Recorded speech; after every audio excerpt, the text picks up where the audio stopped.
ვიღაცას სცემს. ვიღაცა რაღაცას აფუჭებს და მე ვხედავ ამას. მაგრამ ჩემში კეთილშობა დისოლონებაა. თუ მე შემიძლია ეს ცუდი ქცევა და მოქმედება შევაჩერო, თუ მე შემიძლია ჩავერო საქმეს და შევაჩერებ. ამას მიკარდებ ჩემი კეთილშობა, ეს არ უნდა გაგრძელდეს. თუ მე ეს არ შემიძლია, რომ გავაკეთო ფიზიკური თუ გონიერი ძალებით, არა, მაშინ აზრით შევეცდებ, რომ ეს ასე არ ხდებოდეს, როგორ ცუდია ეს ჩემს აზრში. მაგრამ იქ სხვა მოადა მას გააკეთებს. საცა არაჟობს, გაცლაჟობს ვისგანო? კარგისა მამაცისაგან. გავიგე?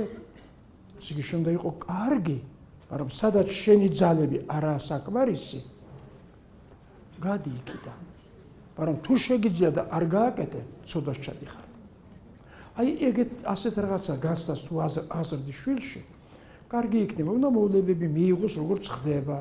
თუ შეუძლია შეცვალოს მოვლენა, თუ არ შეუძლია მოვლენის შეცვლა, ვინმე მიახმაროს და თუ საერთოდ არაფერი არ გამოსდეს, მაყურებელი ვიქნები მაშინ, მეტი გზა არ აქვს, აი ვერ ჩავაკრობ ამ ცეცხლს ახლა.